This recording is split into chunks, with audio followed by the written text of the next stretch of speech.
আপনার নারী কমিশন যাদেরকে আপনি দায়িত্ব দিয়েছেন তারা বাংলাদেশের মুসলিম নারীদের প্রতিনিধিত্ব করে না, তারা পেশারের কন্ট্রাক্টর। তার কারণ একটি, সেই কারণ হলো আমরা ইসলাম নিয়ে দেশে বেঁচে থাকতে চাই। কথা আসতে বলবেন না, ইসলাম থাকলে আমরা থাকবো।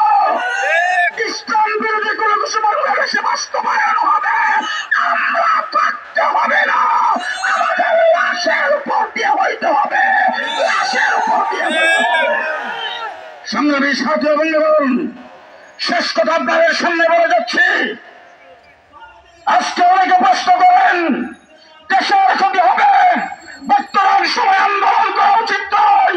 আমরা পরিষ্কার ভাষায় বলছি, দেশ থাকবে যদি ইসলাম থাকে। ইসলাম ছাড়া অন্য কোনো দেশ আমরা বাংলাদেশ চাই না। সুতরাং বাংলাদেশের সংবিধান হবে ইসলাম ভিত্তিক, বাংলাদেশের নারীদের সংস্কার হবে ইসলাম ভিত্তিক, বাংলাদেশের বিচার বিভাগের সংস্কার হবে ইসলাম ভিত্তিক, বাংলাদেশের শিক্ষা কমিশন হবে ইসলাম ভিত্তিক। ইসলামের বাহিরে কোন কিছু বাংলাদেশের যেই করতে চাবে তাকে পিটায় দেওয়া হবে। আমি জানতে চাই, আজকে আমার মিরপুর উত্তরাতে জুমার নামাজ পড়ে আসতে দেরি হয়েছে, কারণ রাস্তায় অসংখ্য মিছিল দেখেছি। প্রত্যেকটা মিছিল চলো চলো সরোয়ার দ্বারে চলো। আসার পথে দিনাজপুর থেকে একজন টেলিফোন করে বলছেন, হুজুর পর্যন্ত 42টা বাস প্রস্তুত হয়েছে, রাত্রে রওনা হবে। ঢাকা শহরের কোন অঞ্চল নয় দিনাজপুর। আজকে আমি এখানে আসার পর বলছেন 4 থেকে 4,500 মানুষ শুধু বরিশাল থেকে লঞ্চে রওনা হচ্ছেন। বাংলাদেশ কালকে একত্রিত হবে, সেই মাঠ থেকে আমরা আগামী দিনে কর্মসূচি ঘোষণা করব। কর্মসূচি মুখে আসার আগে ডক্টর ইউনূস সাহেব আপনার বেশ নোট চাই। জাতিকে নিয়ে কি ভাবছেন আপনি, পরিষ্কার জাতির সামনে পরিষ্কার করতে হবে। আমরা আপনাকে সহযোগিতা করে ক্ষমতায় রেখেছি, নতুবা আওয়ামী লীগ পেশাবাদ শক্তি ভারতের সহযোগিতায় আপনাকে পানি দিয়ে গিলে ফেলতো। সেটা আমাদের কারণে করতে পারে নাই।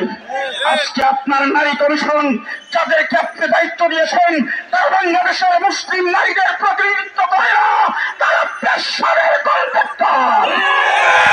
তারা তসলিমা নাসরিনের ফোটানো বাচ্চা। সুতরাং তসলিমা বাংলাদেশে থাকতে পারেনি, তারাও থাকতে পারবে না। আপনি নারী কমিশনকে বাতিল করে প্রত্যেকটা সদস্যকে অ্যারেস্ট করতে হবে। আগামীকাল কোথায় যাইতে হবে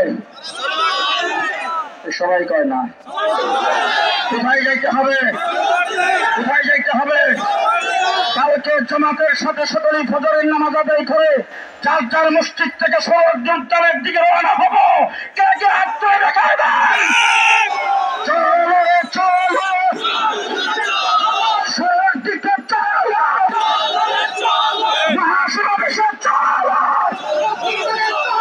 নবনগরী দিচ্ছে ডাক,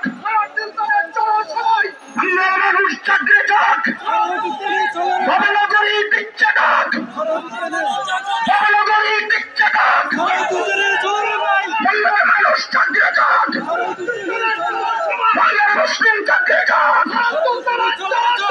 আগামীকাল আপনাদের সঙ্গে রাজপথে দেখা হবে ইনশাআল্লাহ। হেফাজত ইসলাম বাংলাদেশ আগামীকাল 31 থেকে যে কর্মসূচি ঘোষণা করবেন, সেই কর্মসূচি পালন দেওয়ার